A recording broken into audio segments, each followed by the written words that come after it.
Sam, and I'm talking today about the 6th house in Vedic Astrology. So, last video we talked about the 5th house, which had to do with the heart's desire and all of that expansive energy where we create based on what we love. The easiest example is children and how we, how even just biologically children connect us to something that's much deeper than what we're typically responding to. The appearance of the child expands us beyond our usual pattern of likes and dislikes, and I like this thing and I'll do it because I'm going to get something from it, but if it starts to be too much of a pain, I'm not going to do it, and all that stuff. So with children, they expand us beyond that because of our love, because we love them so much. And that love is this great source of wisdom, because we learn so much about ourselves when we're doing what we love. Because as I said before, our ego and our limited self can't contain our love, our true heart's desire. It's too big. It's too big to be contained by the ego and all of its struggles. And we don't let those ego struggles stop us from providing for our kids or providing for the thing we love the most. Like me and my astrology practice, for example, or me and all you guys that like to watch what I do and hear the crazy stuff I say. My ego can stop me from doing a lot of things, but I don't let it stop me from this, all my problems. At least I try not to. And I've learned a lot about myself because of being connected to what I love. Just like you have. Look at what you love the most and see how it's extended you beyond your comfort zone and all that stuff. And then we get to the 6th house. And it's all the work and effort and difficulty and struggle of life.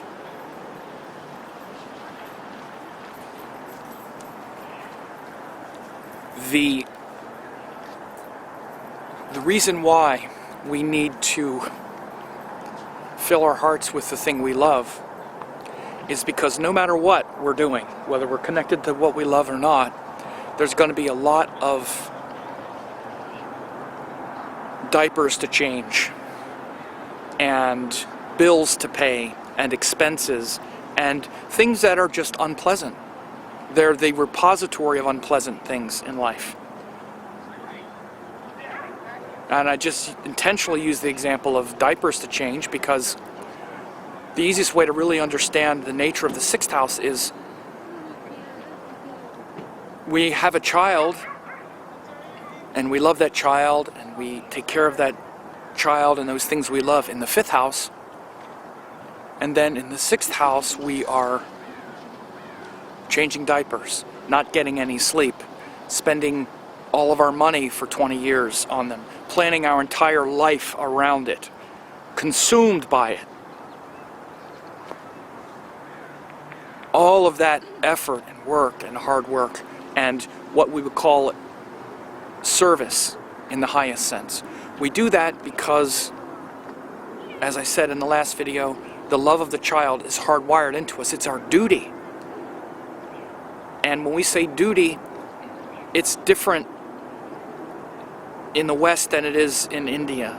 The Indian word for duty actually means something that you do because you love it.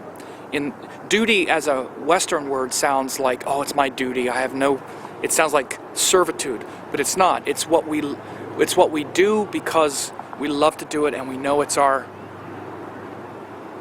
dharma. And we feel good about ourselves that we've fulfilled our duty. It's an honorable thing. In the West, it's more like, oh, you're doing your duty, your little wifely duty. It's kind of like that's not what it means. So this is why I try to use different words often to Western minds, because they have different meanings. We gladly serve our children, and it's a great badge of honor that we fulfilled our duty and did our best for our kids, that we've sacrificed. It's not some kind of thing. And yet, everything other than the thing we love, and the problems and the sacrifices and the headaches from the things we love, every other time we're interacting with the sixth house, it's a drag. And even with our kids after a while, it's a drag. Right? It's not so, you know, we might complain about changing the diapers when they were small, but at least we could do it. And it would be, okay, I did the thing. Then they get older and they start to get a personality, and then the real hard stuff starts, because then it's this evolving relationship with another adult, another equal, and those are the typical problems of the sixth house.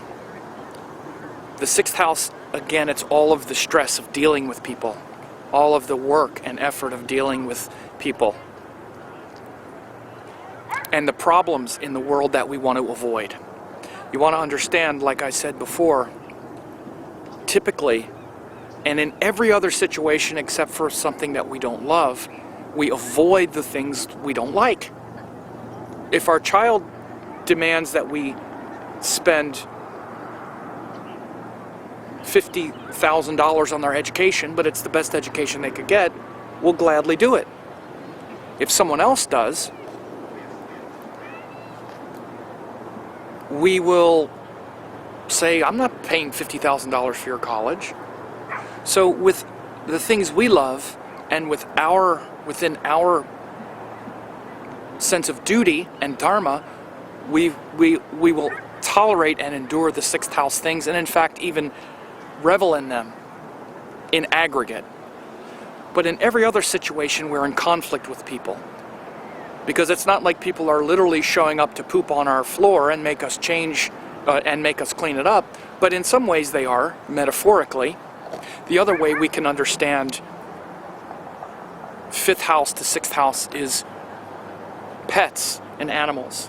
Because we just bring them selfless love, and we also love them in similar ways that we love our children, because they require service as well. And it's a kind of selfless love for them that doesn't require reciprocation, which is the seventh house, which we'll talk about in the next video. But the service to the relationship, usually, of other people is the big theme of the sixth house. This is a section of the zodiac, houses 5, 6, 7, and 8, where we're mainly dealing with people and working through that dynamic with other people. As I said, we're supposed to treat everyone like a child of God. Instead, we treat the people we love or the situations we love like God, and everybody else like crap. Let's be real. Right? I'll change my kid's diaper, but if you come and poop on my floor, there's going to be a lot of problems. I'll pay for my kid's education or ice cream, but I'm not paying for yours. You're not my child. And so the sixth house shows up in all of these problems in every other situation except for the fifth house, things that we love. That's why it's good to do the things you love, because you see how much you're willing to sacrifice when you're connected with what you love. And as the great gurus say, do the thing you love the most, because you're going to have to be dealing with crap anyway. You're going to be scooping up poop no matter what, in some ways, because the things you love create the most work. And even if it's not the things you love, it's going to create a lot of work. So let me give you another example of sixth house, because it's also known as the house of health problems and other kinds of things. We need to be in service of the things we love, like I said, and part of that means ourself and our own well-being and our willingness, again, to do these unpleasant tasks, because we know it's the right thing and it's the best thing. Not the easy thing, like we're willing to do with our kids. And when we're not willing to do that, let's say day to day in our health routines and health, or in our diet and our sleep and all of that, and we instead refuse to show up and face these mildly unpleasant things, like a little bit of exercise, sacrificing a little bit of physical pleasure when we're eating, so that we eat the right food and the right amount, to do a little bit of exercise to keep ourselves healthy, when we won't even endure that much unpleasantness and that much inconvenience, then we create a health problem in the 6th house. You can see this is directly analogous to like the mother who would refuse to change the diaper on the child or something. They're going to create an enemy at that point. So this is why the 6th house is the house of enemies. When we refuse to be of service to others, or when we avoid situations that are unpleasant, we wind up creating enemies and aversions, and the neglect and difficulty of the 6th house turns into health problems, money problems, and all of that. The 6th house is, for instance, things like paying our bills. Nobody wants to pay their bills. We want to have the money. I want to have my phone, and I don't want to pay $100 for it. I want both. Well, I can't have the phone with all my data plan and $100. I can't have them both.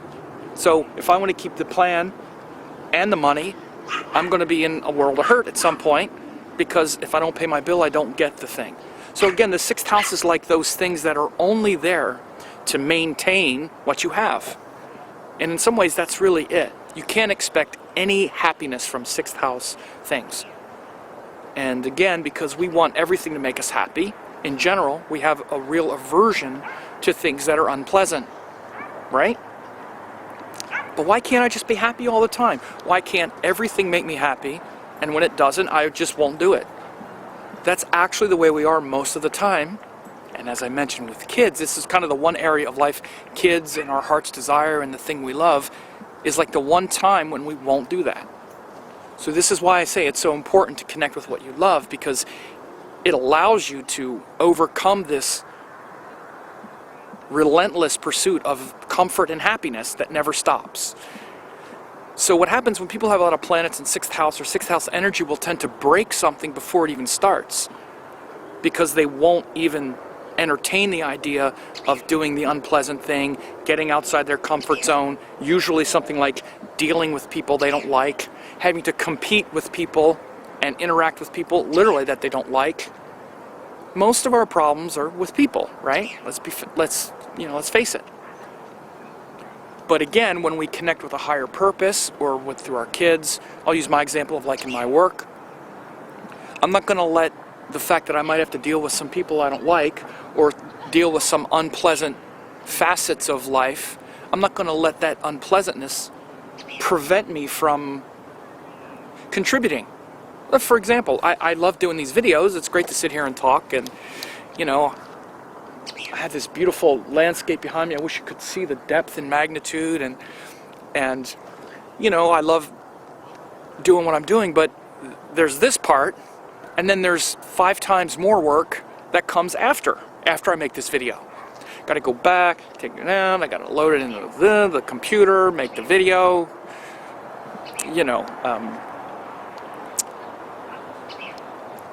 convert it, upload it, write an article, do this, do that. There's a lot more than this. So if all those unpleasant tasks prevented me, if I just I don't feel like doing it, sometimes it's like that, and sometimes, for example, I need to take some time away just for my own health, or for things that are going on. But in general, I'm still always enthusiastic, and it's always work, but it's always work that I love. Find that in your life. Find where you are willing to sacrifice your happiness for something that you love more than your comfort zone. And you'll see how that's the bridge between your heart's desire, which is the 5th house, which, by the way, 5th house also has to do with romantic partners. And you'll see how that 6th house of work, service, is the bridge between the 5th house of your heart's desire and the 7th house of your deep, entangled partners, like your romantic partner or even business partner. And the next video will be on the 7th house.